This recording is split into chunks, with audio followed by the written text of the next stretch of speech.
Good afternoon and good morning. My name is Mike Ungar, and I'm one of the co-founders of the Industry 4.0 Club. And today is our fireside chat. Today we're going to have the opportunity to talk with Amanda Walden. Really excited about that.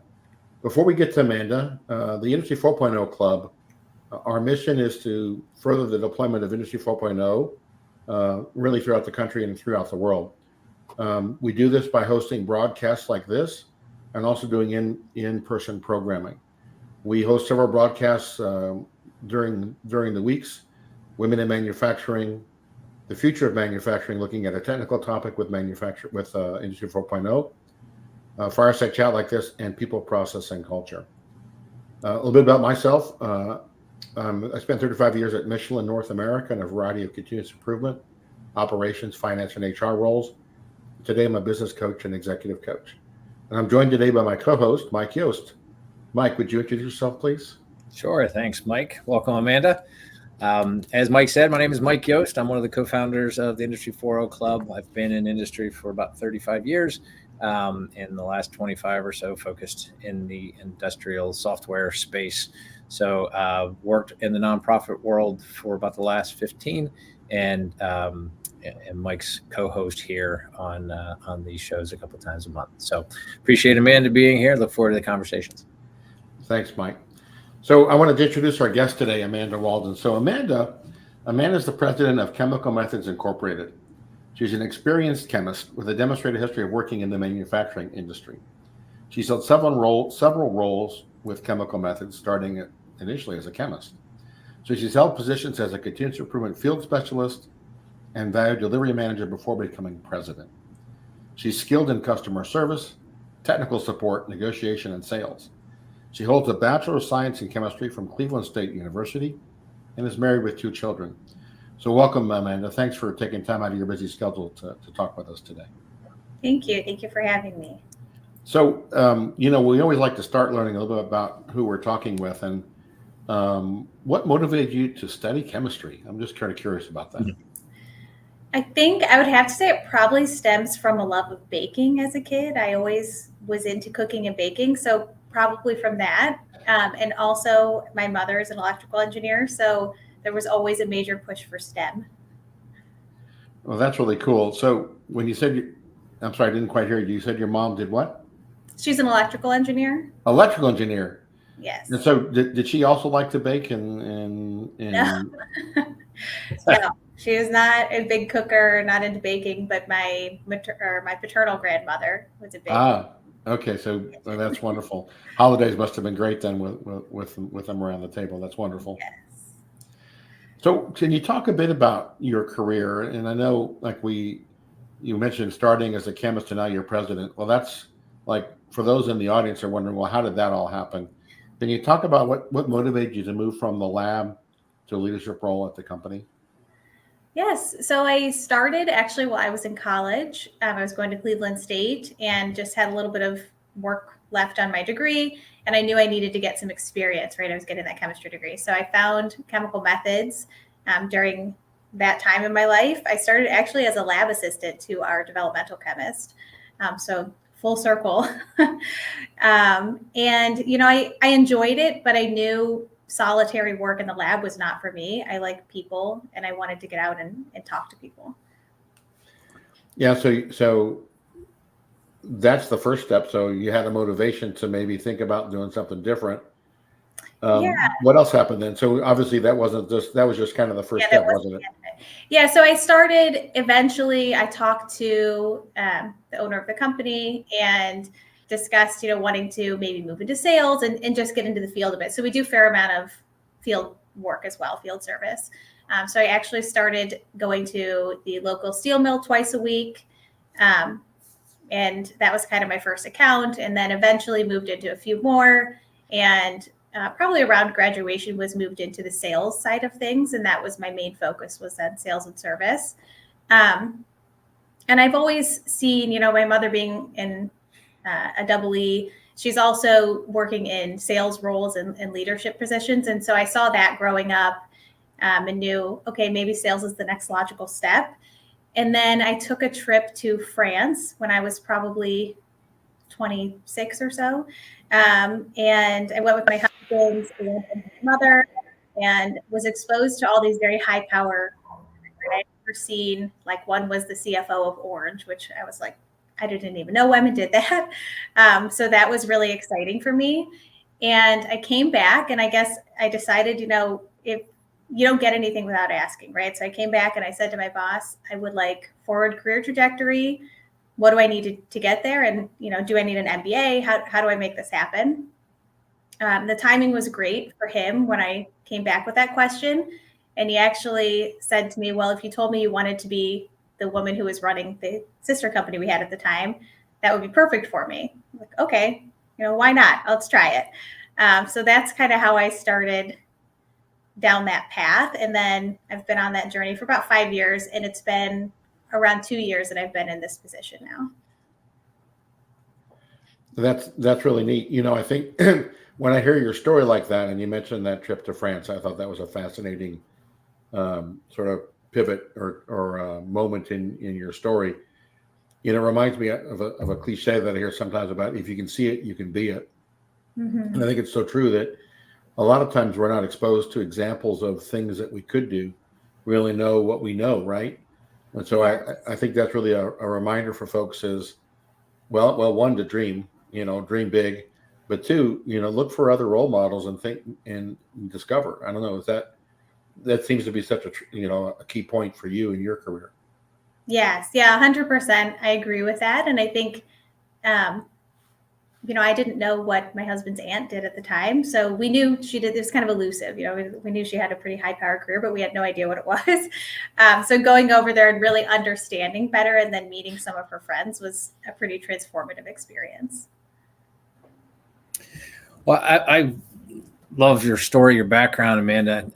It's fantastic. And I can tell you, I came out of college with an engineering degree and told my father I was going into sales, and that did not go over as well as it sounds like things went with your career. But I was wondering if you could just let everybody know what Chemical Methods does. What does your company do? Yeah, so we're a chemical company, right? We supply chemistry for the pretreatment industry, but we really consider ourselves a continuous improvement company. So what we do is we come in and we'll assess a process. That most of our customers are OEMs or job shops. They're painting metals or plastics. And so we're the step ahead of the paint. So we come in and we install data collection and monitoring and control equipment. We collect data 24/7, and then we have systems that take that data and turn it into something that's very easy to digest, and in turn find areas for continuous improvement and cost savings. Excellent. So using data for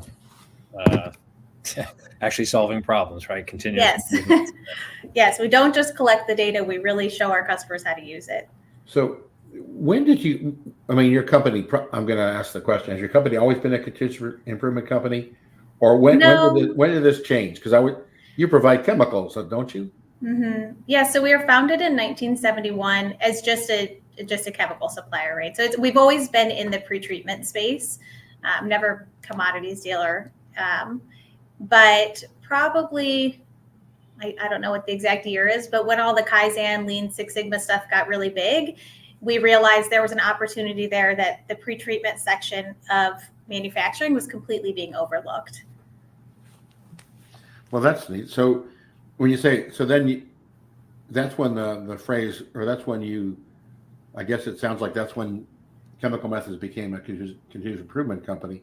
But yeah, we changed our focus and culture a little bit. Yeah, but talk about the data, because if you mentioned Kaizen at that time, surely data is involved there, but not like it is today. When did things really shift again into the data world?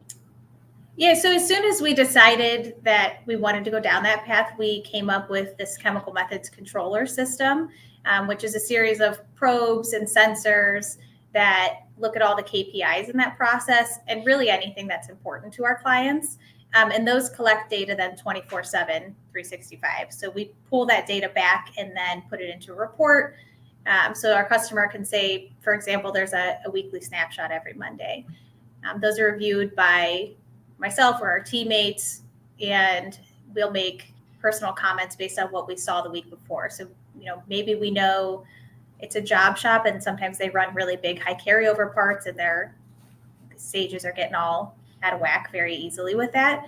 So we can go back and say, hey, Steve, were you running those big boxes last Thursday because you used 3 times the chemistry that you normally do, or we noticed that your temperature dropped, or any number of scenarios. So then are you selling them the continuous improvement services? Or are you selling them the chemicals? Or are you selling them both? So that's almost a trick question. So we sell the chemistry. That's the actual product that people are purchasing. And our continuous improvement and our controller comes for free with the purchase of that spend. So we maintain ownership of all of the equipment. We will go in on our service calls instead of just titrating. Now we're making sure that your probes are still operational. We're making sure that the system is, working optimally. We'll replace probes. Our customers are not on the hook for any of that. So if I may get excited here for a moment, like we talk about smart manufacturing a lot. We talk about Industry 4.0, digital transformation, and there's continuous improvement, in your own facilities, making your chemicals, what have you. There's some companies are smart because they embed sensors into their products and they have smart products. And some companies are smart because they're in their supply chain.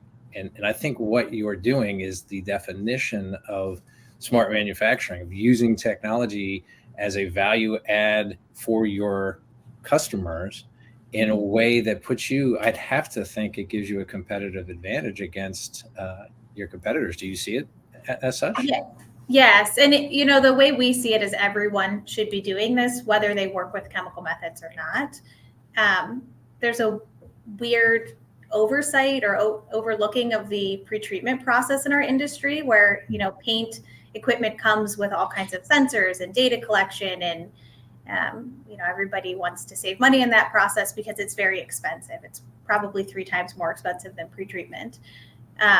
But the interesting thing with that, or what's kind of funny to me about that, is it doesn't matter how much you spend on paint or if you're using this world-class coating, if your pretreatment is not set up the way that it should be and you're putting rusty parts or oily parts or anything into that paint system, you're going to get bad quality. Yeah. But nobody's building sensors into washers. I don't know why.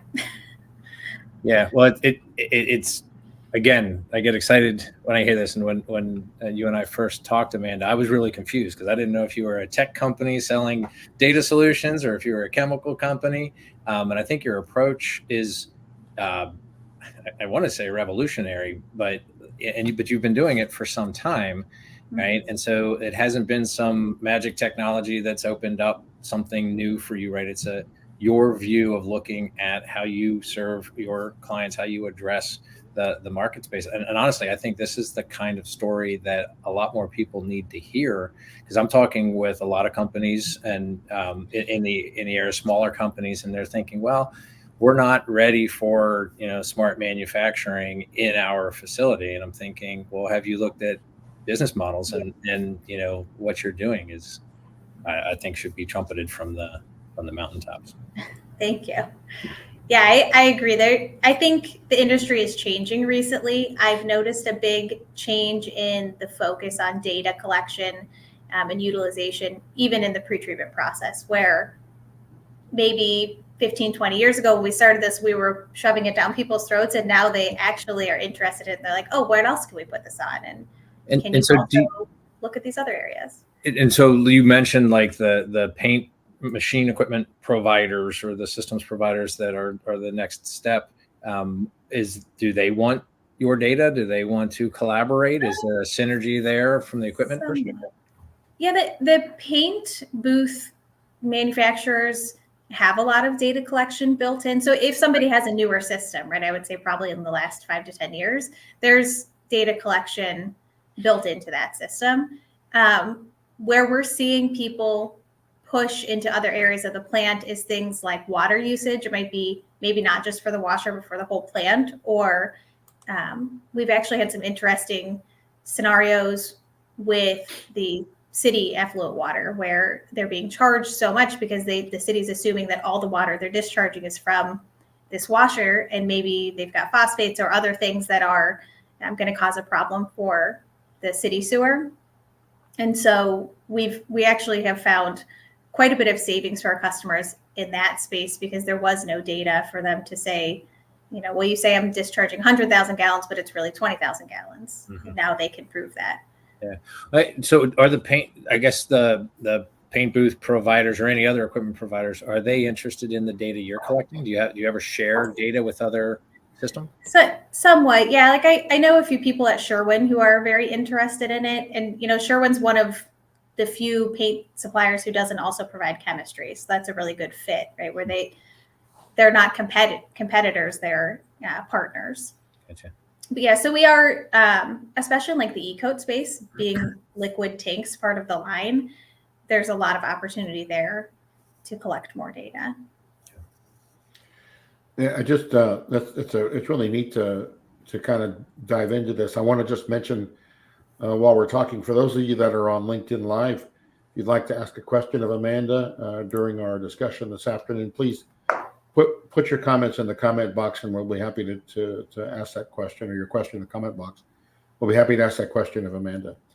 So so you mentioned that today, so it's becoming more of the norm, I'm guessing. Are all your competitors now also copying you, for lack of a better way to say it? There's a couple. Yeah, we do have one who has a very similar system. However, we are the only ones who are not charging for that system. And I'd like to think, because we are 15 years ahead of them or 20 years ahead of them, that, we're still ahead of the game there. And we're really always thinking about what's the next piece of data that we can monitor, or what's the next new type of equipment we can install. But yeah, it's starting to change. Products Finishing recently ran an article that is pretty much the system that we use. Have you? Yeah. So I don't want you to give away any secrets here. So if I ask you a question, please, you don't have to answer if you don't want to, but I'll put you on the spot a little bit. So are you thinking about using AI to predict as a predictive model for your clients as well? We are a little bit, yeah. So we are building a new data center that should be probably the beginning of the year, 2024, should be live. And we are looking at ways to build AI into that. So we have it ready to use, but not sure if on day one we're going to roll it out quite yet. Well, I would think that, what's really interesting as you talk about it is when you mentioned 15 to 20 years of history that you can aggregate and now begin to understand, much better. Obviously, we talk about special causes and common causes in terms of things that go awry. But if you can get rid of the special causes and kind of talk about the evolution of the processes with your clients, that sounds like a pretty cool opportunity, Yes. Yeah, and I think so. Some of the areas, going back to AI, that we think it might be really valuable is if we can parse it out by customer, where they have a computer in the plant and they can go and say, how much did I spend on chemical last year? Or what was my average concentration for a set period of time? Or really any question that maybe they would reach out to us for is just easily accessible for them. That's really neat. I'm guessing then what happens over time is you begin to save your customers quite a bit of money. Yeah, typically 25% year over year. And we have a couple of different areas, right? So we don't only do the data collection and monitoring. We have a couple of other processes that we can bring in for continuous improvement. And some of those are 50 to 60% savings. So it really depends on a case by case. Yeah. Can you guys hear me okay? I went through some sort of a solar flare or something and lost you guys for a bit. So sorry about that. I guess one of the things that comes to mind, Amanda, is, when you hear the talk about the value of data, right? Data is the new oil and trillions of dollars of value at stake and stuff. There would be some out there listening to this saying, well, you shouldn't be giving it away for free, right? That you should be monetizing this data.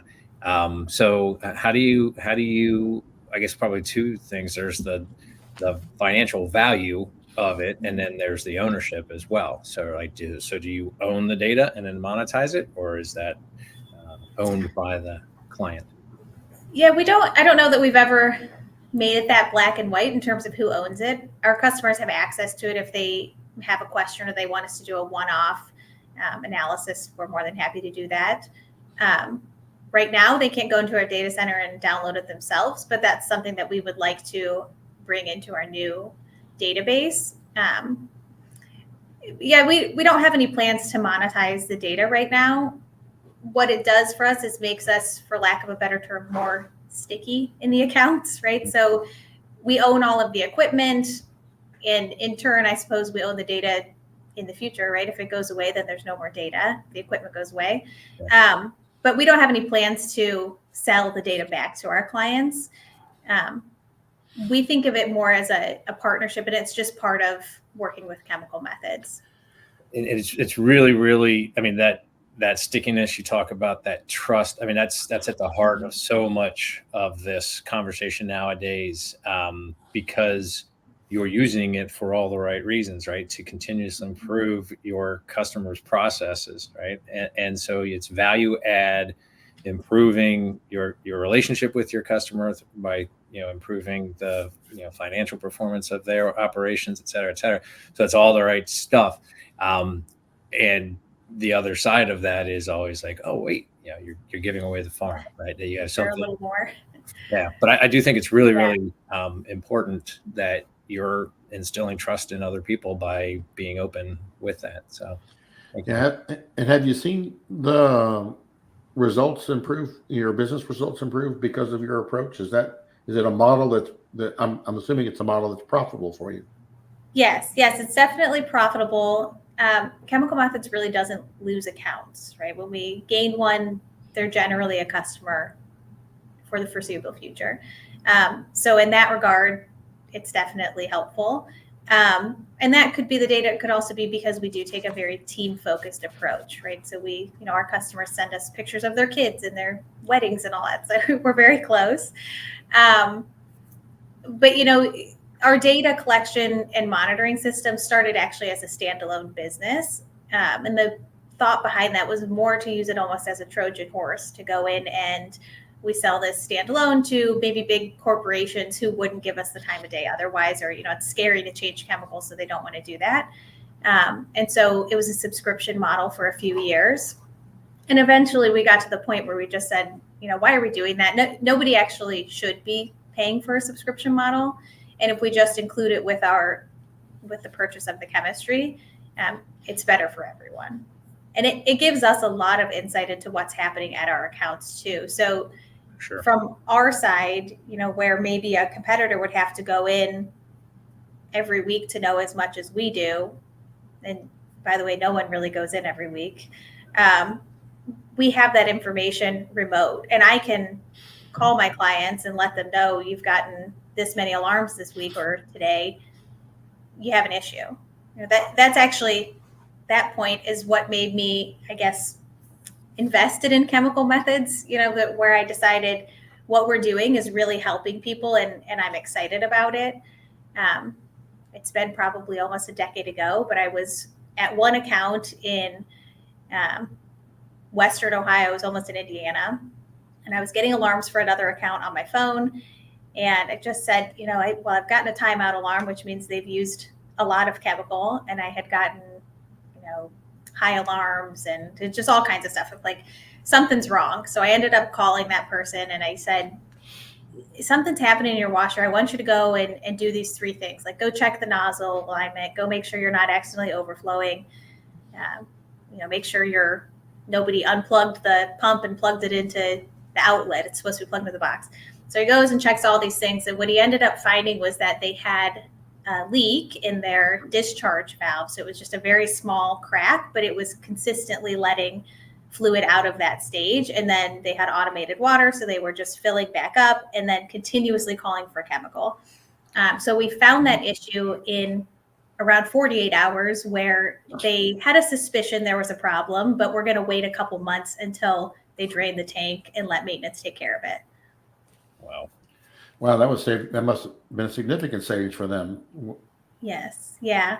Yeah. I think they probably overspent that week, maybe, $200 in the wasted chemical, but it could have been a $5,000 or $6,000 cost. Yeah, and when you're dealing with a small company like that, then I mean that impact's tremendous, isn't it? Mm-hmm. Yes. That's really great. When so if we I wanted to kind of move then. We're gonna talk about chemical methods as a data company, not a chemical company for a moment, just because we should, I think, from what you've just described. So tell me, what have you learned about managing data that, is not just unique to chemical methods, but others might be interested in thinking, hearing about, and just kind of understanding? I think one of the biggest points is, we're surrounded by data in all aspects of our life, and it's kind of thrown at us from everywhere. But if you're just collecting it and you don't know what to do with it, it's pretty useless, right? So you really need to have a way to turn it into something that you can act upon and make then data-based decisions.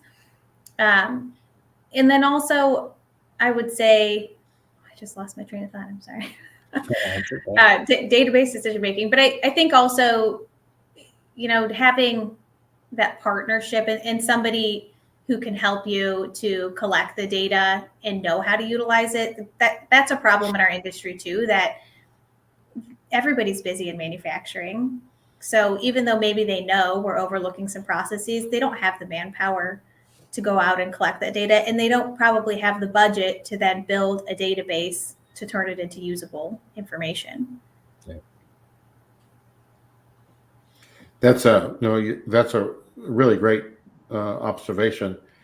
I think a lot of companies today, we talk a lot about Industry 4.0, and the number of technologies that are out there and the advancements are, especially for a smaller mid-sized company, are really hard to keep up with. And so relying on partners, which is what I think I hear you describing, relying on partners who are experts in a particular area to help you with something so that you don't have to become that expert internally. I mean, it's really a great model for how to, when you can't afford to staff it yourself, but you know that your larger competitors are doing it. It's really felt like a great model for running a business. Yeah. So I guess to that point, right? You are a technology company, a data company, et cetera. What's it like for you keeping up with the technology, the speed of advancement and such in the tech space? We have the same problems as everybody else, right? There's always something new coming out. So we definitely have a future thinking team and culture.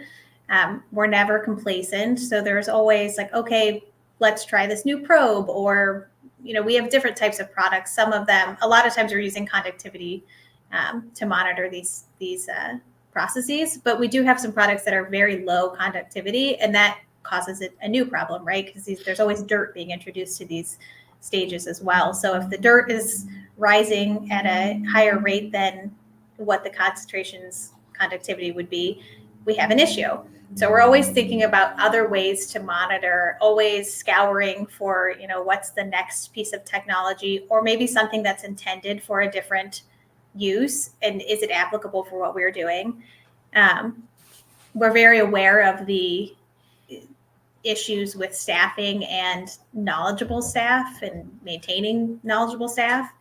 And so one of the things that we're really pushing for is for our equipment to be able to reduce manpower on the process. So even as far as reducing titration frequency, or reducing them altogether, where maybe only a CMI person on a service call has to do a titration.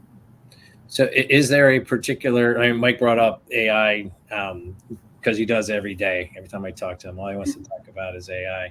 Is there a particular technology out there? And maybe it sounds like there might be more than one side to this technology discussion, right? Like you're talking about the sensors, right? And the equipment that you use, the technology for, monitoring the processes that you do. And then we're always talking about the data side of things, right? And the information sharing and modeling and analytics and stuff like that. So is there a particular technology that you've that's got you excited that you think is going to be some sort of a game changer down the road?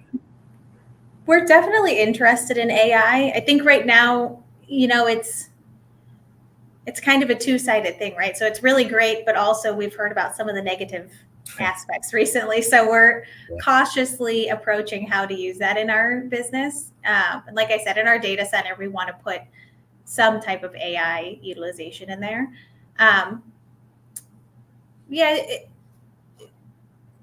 From a data side, all of our stuff is proprietary on that side. So we have our own database that's parsing through the data.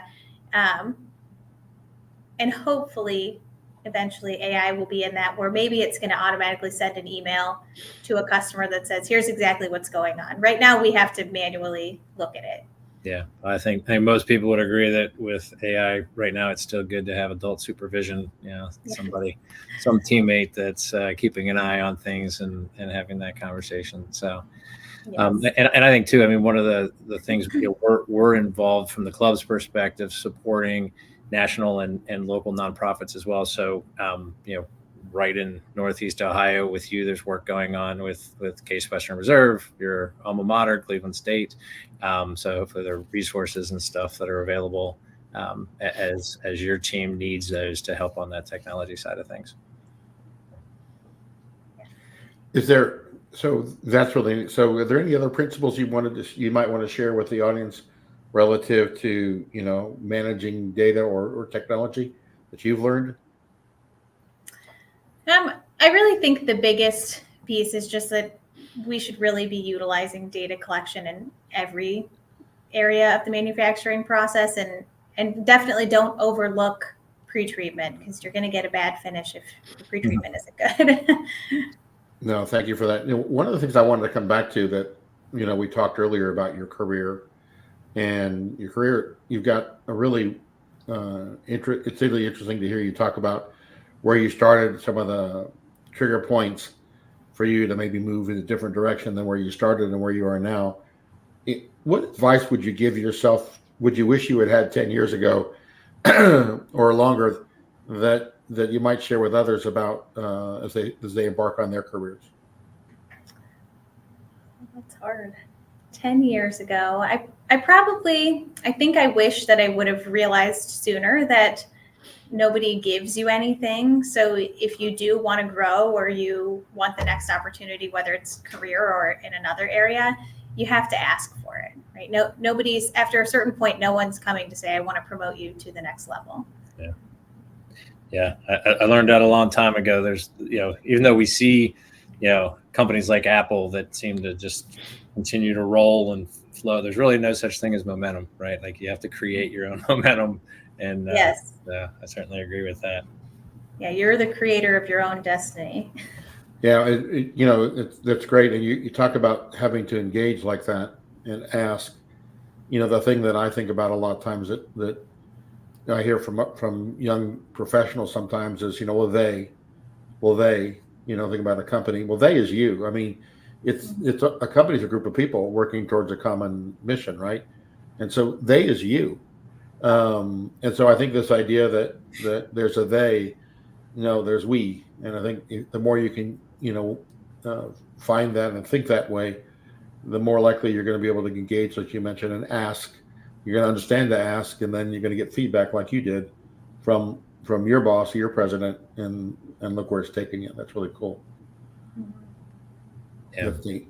And I would just say, Mike, to that point, we as the Industry 4.0 Club, hope you continue to be a voice here within the club, right? Because I'm sure that people could learn from you, and I would certainly expect that there are folks out there that could you could learn from as well.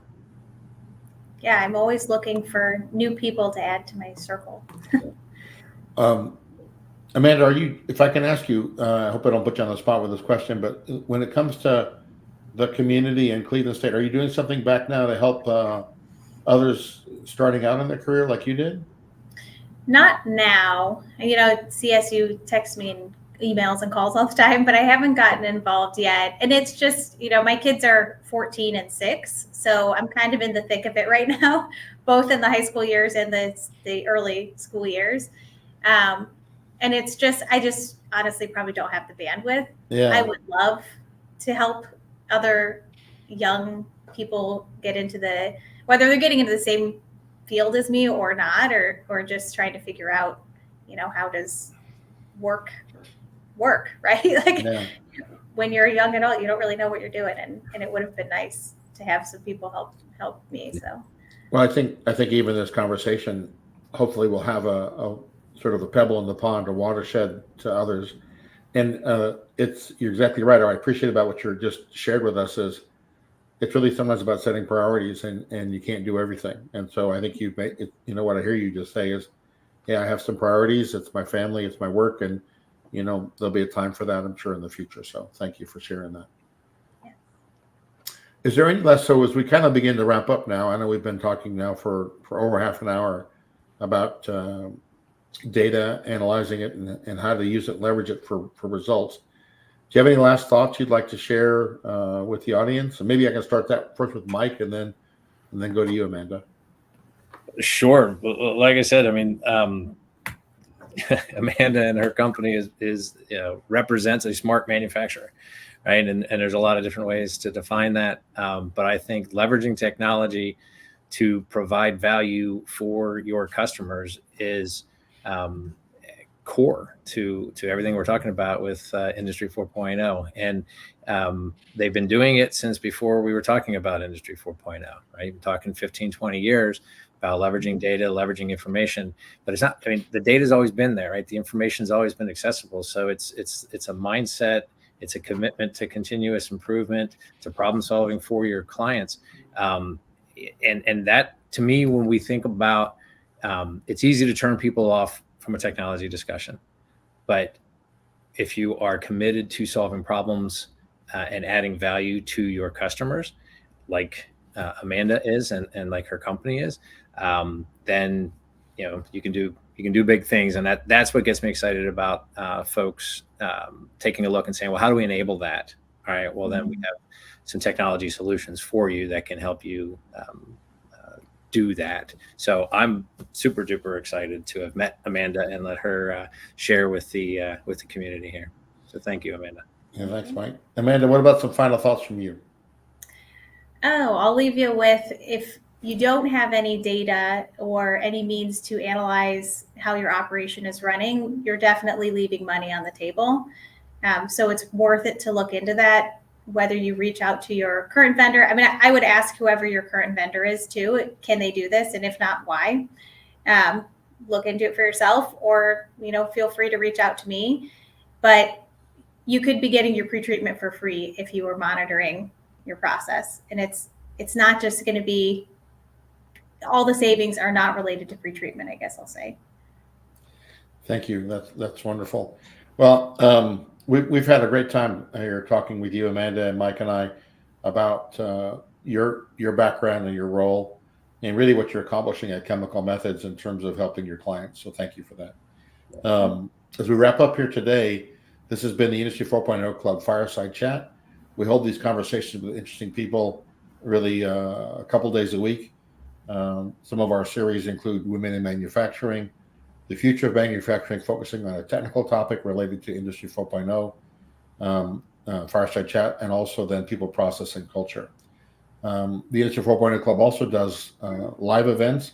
Our next live event will be hosting the Advanced Manufacturing Stage at IME West in Anaheim in February of 2024. So if you're interested in that, we hope we can see you there.